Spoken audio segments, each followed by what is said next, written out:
जय हिंद दोस्तों। आज सुबह मॉर्निंग में अर्नब गोस्वामी को गिरफ्तार कर लिया गया। उनको गिरफ्तार करने के पीछे कई सारे कारण निकल के सामने आ रहे हैं, और लेकिन जो एक सबसे बड़ा कारण निकल के सामने आ रहा है वो ये कि पिछले कुछ दिनों से जो बातें चल रही थी कि किस तरीके से एक पुराने मामले को ओपन किया गया है अर्नब गोस्वामी को लेकर, कि उनका किस तरीके से इन्वॉल्वमेंट है, प्लस उनके ऊपर जो आरोप लगाए गए थे उस मामले में कि अर्नब गोस्वामी ने उनको उकसाया था।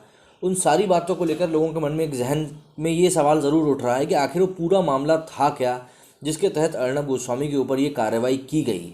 तो अब मैं इस वीडियो में आपको उसी मामले के बारे में थोड़ी सी जानकारी देने वाला हूँ। एक इंटीरियर डिज़ाइनर की खुदकुशी का वो मामला था जिसमें कि ये आरोप लगाए गए थे कि अर्नब गोस्वामी ने उनको उकसाया है, प्लस उकसाने का कारण ये था कि कुछ पैसों की लेन देन को लेकर कुछ बात थी। मैं आपको पूरा मामला बताता हूँ।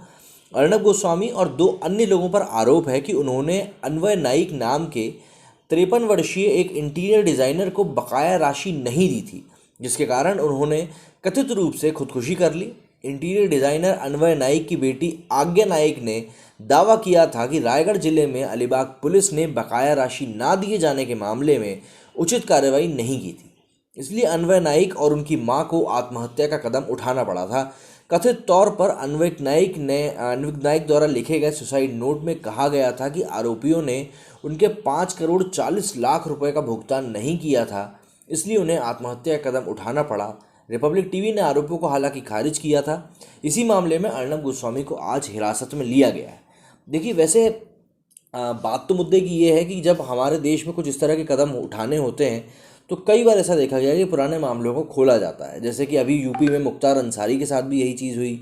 वहाँ पे कई सारे गैंग्स, एक आज़म खान है, उनके साथ भी यही चीज़ हुई है कि पुराने मामलों को खोला गया था। हालांकि ये जो दो नाम हैं ये कुख्यात क्रिमिनल्स हैं, वहाँ के कई सारे मामले इनके ऊपर हैं। अर्नब गोस्वामी के ऊपर ऐसे कोई बहुत बड़े मामले नहीं थे, और कई सारे लोगों का ये भी इस मामले में कहना है, कई सारे मीडिया हाउसेस का, कि ये एक तरह से कहना चाहिए कि इमरजेंसी टाइप का माहौल है। एक कैबिनेट मिनिस्टर है, उन्होंने भी इस बारे में यही कहा है कि ये इमरजेंसी टाइप का माहौल पूरे देश में बनाया जा रहा है, दिखाया जा रहा है महाराष्ट्र में, पूरे देश में नहीं बल्कि महाराष्ट्र में दिखाया जा रहा है।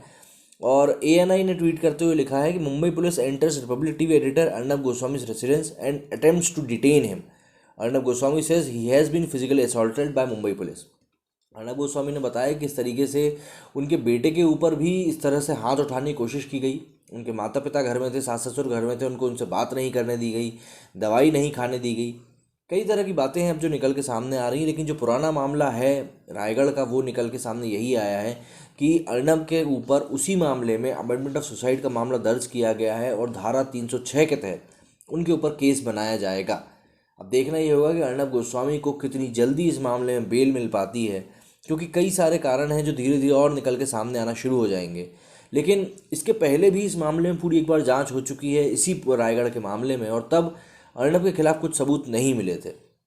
अन्वय की पत्नी अक्षता ने इसी साल मई में मुख्यमंत्री उद्धव ठाकरे से न्याय की गुहार लगाई थी।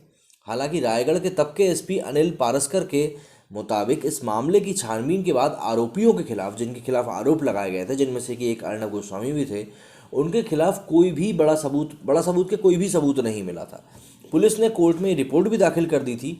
शिकायतकर्ता जिन्होंने इस मामले में शिकायत करी थी उनको भी इसकी कॉपी भेजी गई थी, लेकिन उन्होंने इसके ऊपर हस्ताक्षर करने से मना कर दिया गया था। इसके बाद उनको ईमेल के थ्रू इसकी एक कॉपी भेजी गई थी।